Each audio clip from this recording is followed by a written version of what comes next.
Então, agora falando dos timers, né, pessoal? Então, como eu adiantei, a gente tem duas funções aqui para os timers, duas funcionalidades, né? Eles podem funcionar como temporizadores ou como contadores. Qual que é a diferença disso, né?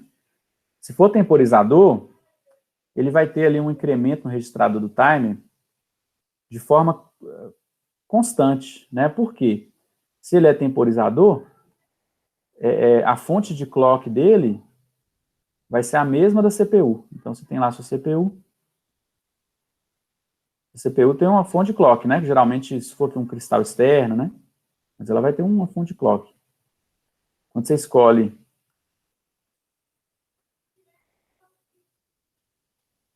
você escolhe configura o timer como temporizador, a mesma fonte de clock da CPU vai ser a fonte de clock do timer. O timer, gente, ele vai ter um registrador associado a ele, de 8 ou 16 bits, vamos supor que seja de 8 aqui, ó. Como que o timer funciona, né? Se a fonte de clock for a mesma da CPU, configurado como temporizador, aí vamos dar um exemplo, né? Vamos supor aqui que o timer, que eu estou usando um cristal externo de 4 MHz. Então, minha frequência aqui da CPU vai ser 1 MHz, né? Logo, né, se você fizer aqui 1 sobre f da CPU, você tem o período, né? O período de cada instrução. Tá? Que isso aqui vai dar 1 microsegundo, não é isso? Aí o que acontece? Se você configurou o timer exatamente como eu disse, com esse cristal e na forma de temporizador, a cada microsegundo você tem um incremento nesse registrador do timer. Então ele começa tudo com 0, né? Aí passou 1 microsegundo após a energização, ele conta 1. Outro microsegundo contou 2. Outro microsegundo 3. E assim por diante, né? Até ele contar até 255, não é isso? Daí, quando ele conta até 255 mais 1, né? A gente fala que deu o estouro do timer. E é o momento que, se você habilitar a interrupção do timer, é o momento no qual essa interrupção vai acontecer. Tá certo? E o timer começa a contar tudo de novo, né? Ele enche tudo aqui de 1, né? Contou até 255, mais 1, aí ele zera tudo. E vai contar tudo de novo. Tranquilo?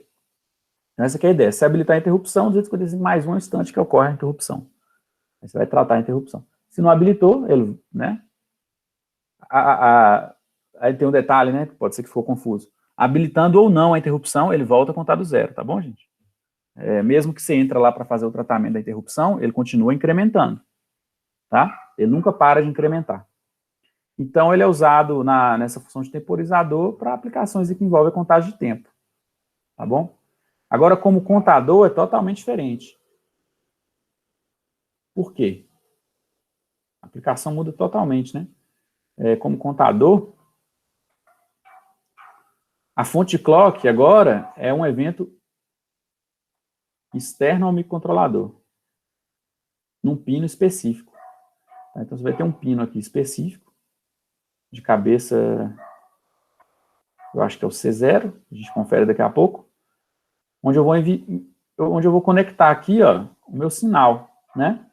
Então, agora, não necessariamente isso aqui vai ser algo constante, né, de frequência constante, igual é aqui no caso da CPU, né?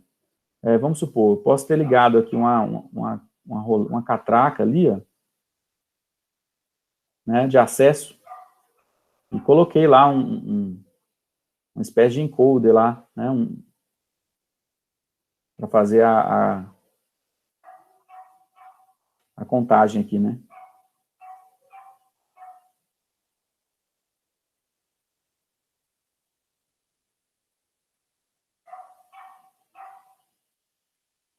Tá certo?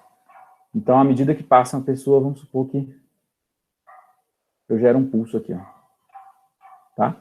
Então, essa quantidade de pulsos aqui, né, vai ser totalmente assíncrono, isso aqui, certo? Só que o que acontece? Toda vez que esse pulso chegar ali naquele pino específico, e o timer estiver configurado como contador de evento, automaticamente, via hardware, sem eu precisar incrementar nenhuma variável lá no código, o meu registrador do timer vai incrementar de 1. Passou outra pessoa, 2. Passou outra pessoa, 3. E assim por diante.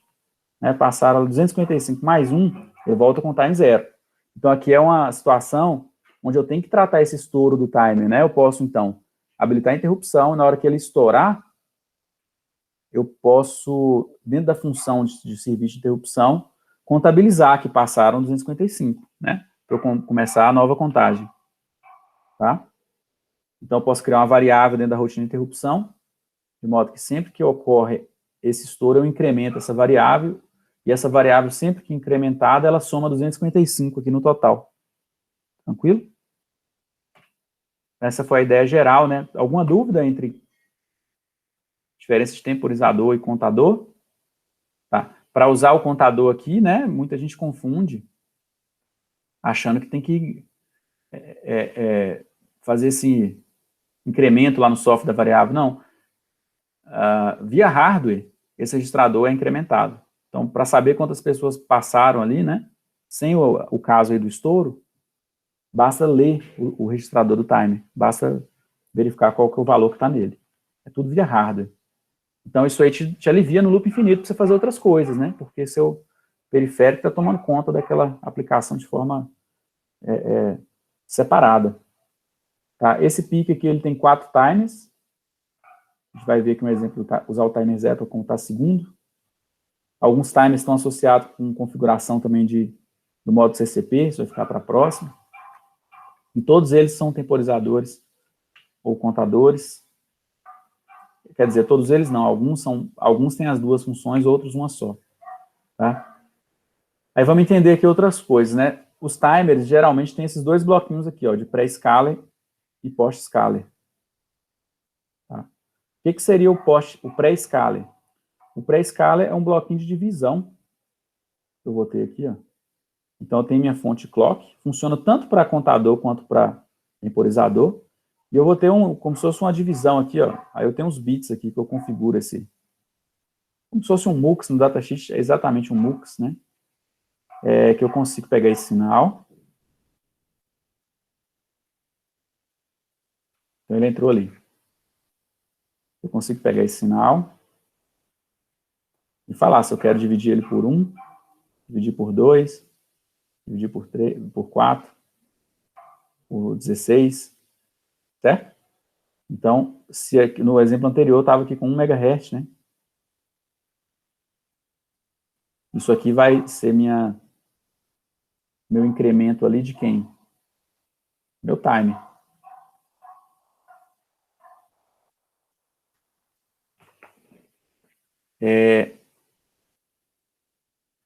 Então, pessoal, aqui eu consigo selecionar, né? Por exemplo, se eu selecionei que eu quero que divide por 2, tá? Então, na verdade, o timer já vai estar sendo incrementado a cada 500 kHz, e não 1 MHz mais. E assim por diante, né? Então, é uma subdivisão. Se for por 2, no caso do contador, vai ter que passar 2 pessoas na roleta lá para ele contar 1. Tá? E também tem um bloquinho post-scaler, né? Que ele adia a ocorrência da interrupção. Então, como eu dei o exemplo para vocês, né? Se for um timer com registrador de 8 bits, 255 mais 1, interrupção.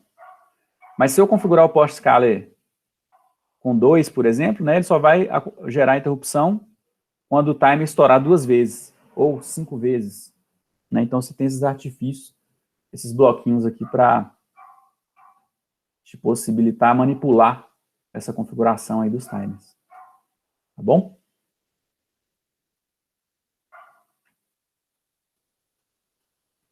O timer 0, agora detalhes de cada um, né? O timer 0 pode ser temporizador e contador. É configurável se o registrador vai ser de 8 ou 16 bits. Se for contador, seria o pino timer 0 clock in, né? Tem que olhar lá na pinagem onde está esse carinha, né? Vamos olhar aqui, ó. Timer 0 clock in, datasheet, diagrama de pino aqui, ó. Vamos ver aqui. Eu tinha falado para vocês 4520. Eu tinha falado que eu achava que no C0 tinha algum, né? Vamos ver se tem. C0. É isso mesmo, ó. C0, timer 1. Timer 1 ou 3, né? Clock in. O do timer 0.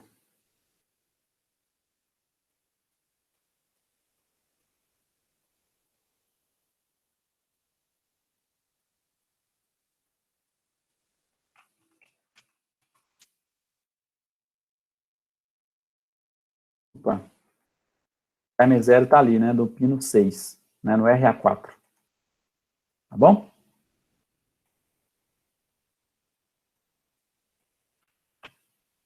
Timer 1, ele só é de 16 bits, também pode ser temporizador ou contador.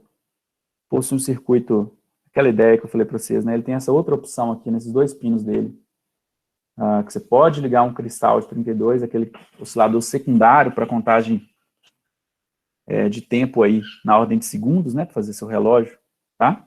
Então é um extra aí que ele tem. E também ele é base de tempo. A gente vai ver isso lá na aula do CCP, para configurar o CCP no modo capture e compare aqui. A gente precisa configurar o clock do timer 1. Timer 2 é de 8 bits. Ele já configura o PWM. E na aula lá do CCP, né, do PWM, a gente vai ver que esse Pyro Register aqui, ó, é um outro bloquinho que só esse timer tem para a gente limitar a contagem lá para a gente manipular a frequência lá do PWM, tá?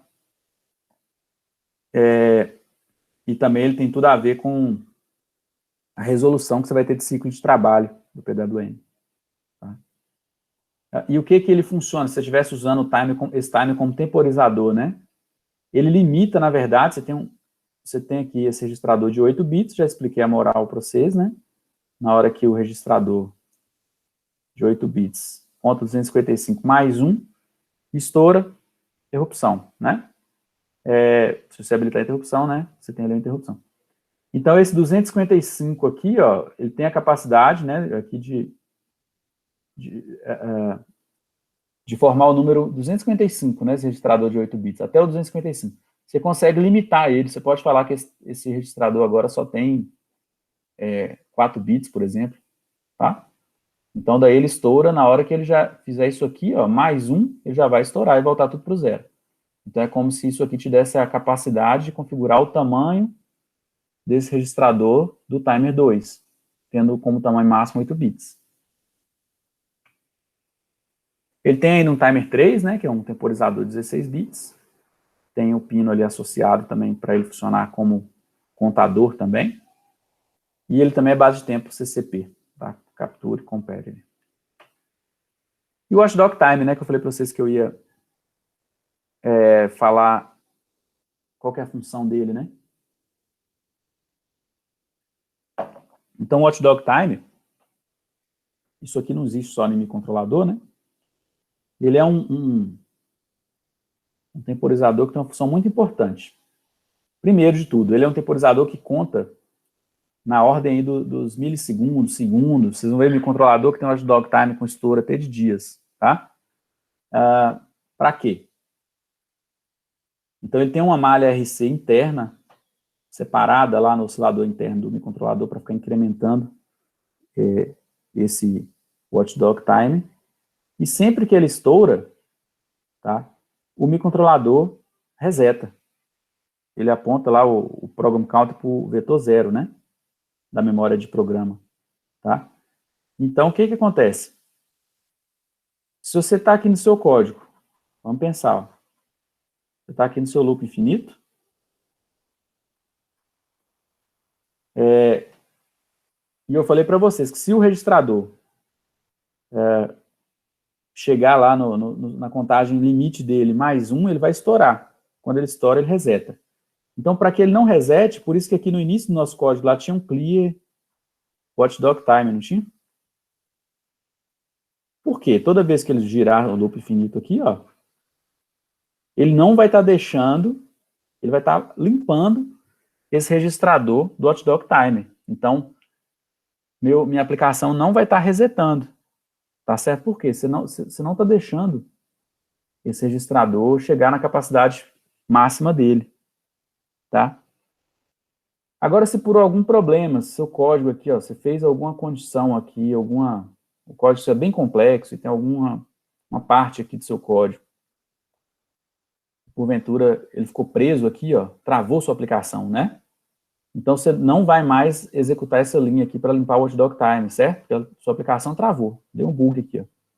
Então, na hora que decorrer aquele tempo de estouro, né? Agora, como você não está apagando mais o registrador, ele vai estourar e vai resetar a sua aplicação e vai destravar o microcontrolador.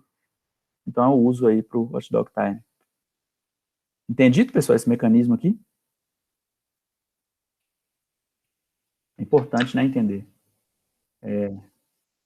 Tranquilo?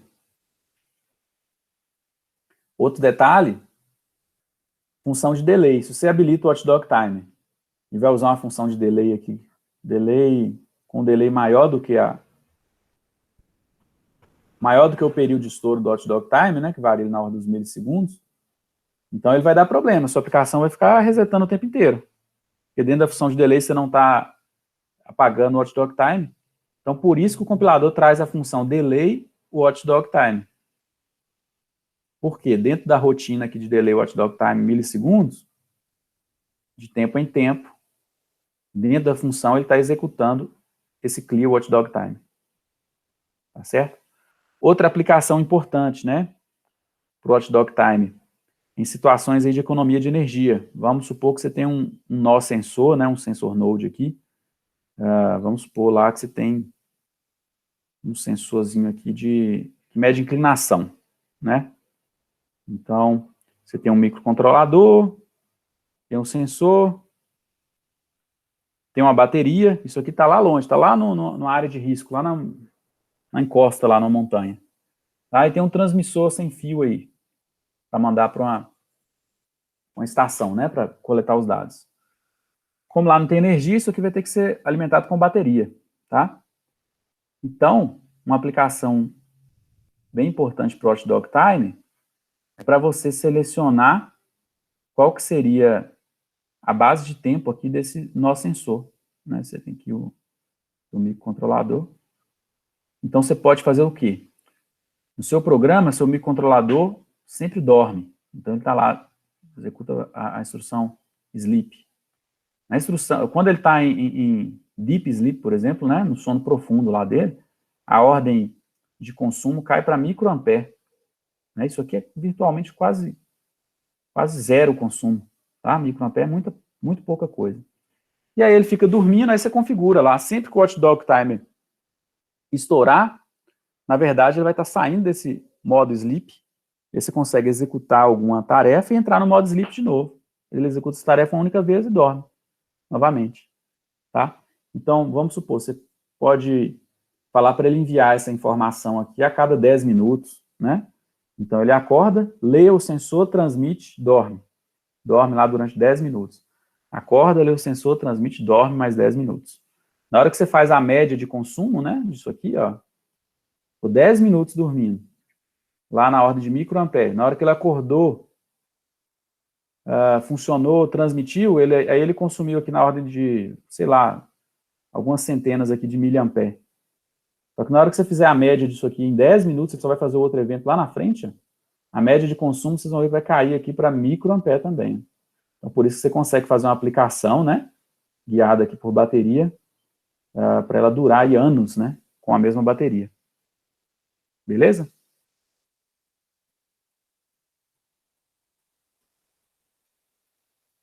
Aqui um transmissorzinho.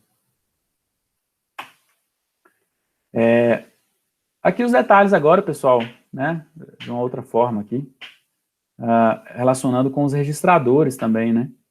Então, aqui está o diagraminha de blocos do timer 0, né, então ele é um timer só de 8 bits, a fonte de clock dele pode vir lá de um pino externo, né, mas também pode vir da CPU, tá certo? Então, vai ter um registrador que você vai escolher, ele é contador ou ele é temporizador. E depois, vai ter um bloquinho para escala, eu vou dividir essa frequência aqui, né? Eu vou dividir ela por quanto? Ou por nada? Qual que é a base de tempo que eu preciso? Tá certo? Aqui está o registrador do timer 0. Então, é o que eu disse, ó. Olha os bits aqui que eu seleciono a subdivisão do pré-scaler. Eu quero dividir por 2, por 4, por 8, até 256. Tem essas opções. Eu quero habilitar o timer 0, olha lá, é o mais significativo. Ele vai ser de 8 ou 16, também mexo nesse bit. A fonte clock, ele vai ser um contador ou um temporizador? Não é isso? Se for a transição no pino T0 clock in, é um contador de evento externo. Se for o mesmo ciclo de clock interno aqui de cada da instrução, ou seja, da CPU, ele é um temporizador. Certo? Se for... como que vai ser o incremento dele, né? Vai ser na transição baixa da borda de descida ou da borda de subida, né? Isso aqui é para o caso lá no pino externo, né? Se for um evento externo. Se for contador, vai ser borda de subida ou borda de descida. E aqui o pré-escala, eu vou habilitar uma divisão de tempo ou não? Se eu habilitei, eu vou desabilitar ou não? Aí eu escolho qual que é a subdivisão. Se eu desabilitar, não tem divisão nenhuma. Aí é 1 para 1. Tá? Aqui está o exemplo. Defini lá o cristal, importei lá incluí o ponto H. Né, eu estou fazendo um LED piscar, usando um timer com 8 MHz. E eu só subdividi aqui esses 8, na verdade, você divide por 4, então você está operando a 4 MHz. E eu ainda dividi esse clock por 256 e estou vendo o LED piscar. Olha como que o código fica um pouco diferente, né? Você não tem nada aqui no seu loop infinito, tá vendo? Ele está livre para fazer qualquer coisa. E o que que acontece? Tudo aqui, essa função aqui de piscar o LED vai estar lá no tratamento de interrupção. Então, seu loop infinito está livre. O que que eu precisei fazer? Timer 0 com, configurei o timer, habilitei o timer 0, configurei ele para 8 bits e configurei aqui o pré-escala dele com 1 para 128. Na verdade, tem que conferir isso aqui se foi 1 para 256. 1 para 256, tem que corrigir aqui. Tá? Deixa eu corrigir de uma vez.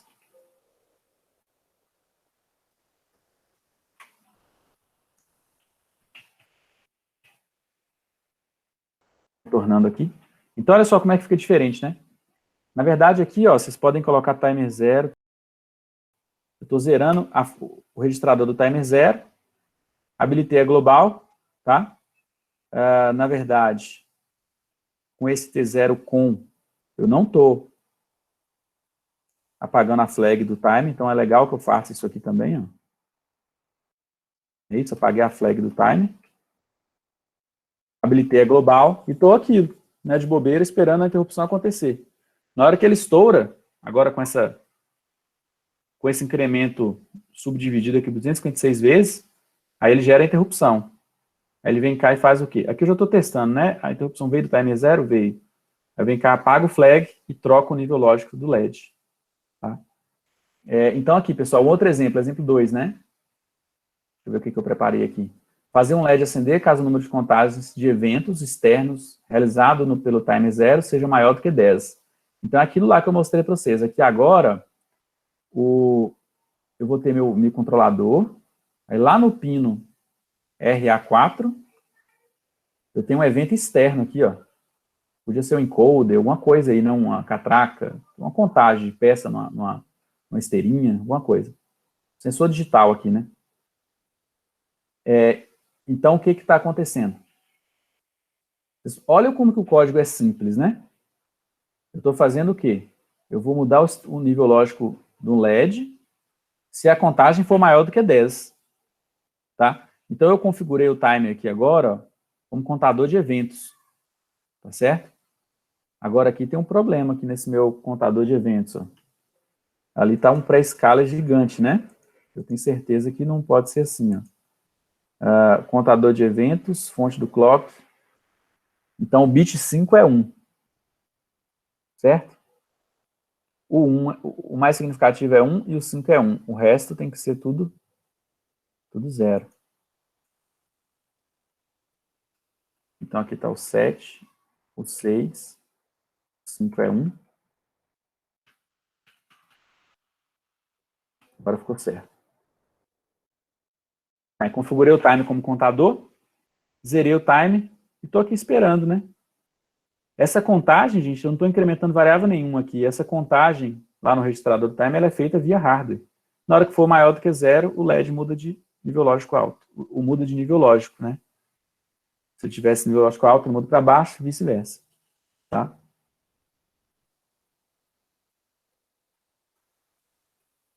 Só abrir com outro exemplo, ó.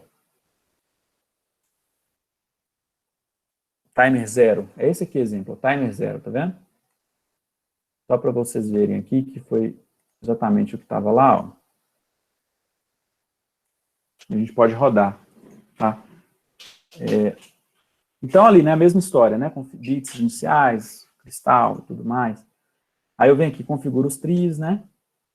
Aí, esse registrador aqui também, eu estou configurando as portas como entrada e saída digitais, por causa que eu estou usando lá a porta B, é melhor fazer isso. Tem que ver qual que é o padrão que ele vem, eu não lembro. Estou habilitando o app.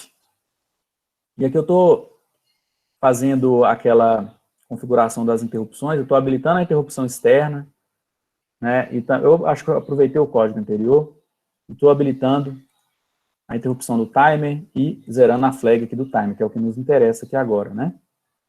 E habilitei a global. Tá? Aqui eu configuro o T0 com, tá vendo? Então ele está subdividido lá para 256, é um timer 16 bits e ele está habilitado. Aí no código eu fico aqui piscando meu LED ainda com a 500 milissegundos no loop, e no timer aqui, ó, no timer não, na interrupção, eu estou tratando duas interrupções. Eu continuo com a interrupção ainda externa, né, sempre que eu pressiono, eu mudo o nível lógico do LED, e eu tenho uma outra interrupção de timer, né, que sempre que ele estoura, abaixo a flag e mudo um outro LED da porta D pino 2, tá? Então vamos ver como é que isso fica, ó. Timer 0. Então, olha lá, eu tenho um LED piscando no loop finito. Só apertar B0, aquele outro LED pisca, tá vendo? Eu aciono ou não. E esse LED aqui, ele ligou por causa do timer. Então, depois vocês façam a conta aí, se fica para casa, né? De quanto em quanto tempo esse LED tá piscando, tá? Eu estou usando um cristal de 8 mega, tem que dividir 8 por 4. O incremento lá, na verdade, de cada bit do registrador do timer, que é de 16 bits, ele vai ser, então, a cada 1 sobre 4 MHz, né? Só que aquele registrador, para ele estourar, ele é 16 bits. Então, tem que fazer 2 elevado a 16, ele vai contar até 65.535, mais 1 ele estoura. Então, faça a continha e veja em quantos segundos esse LED aqui está piscando. Tá bom? Vai ser importante para a próxima aula para a gente fazer a contagem de segundos. Beleza? Então, gente. Então, por hoje era isso.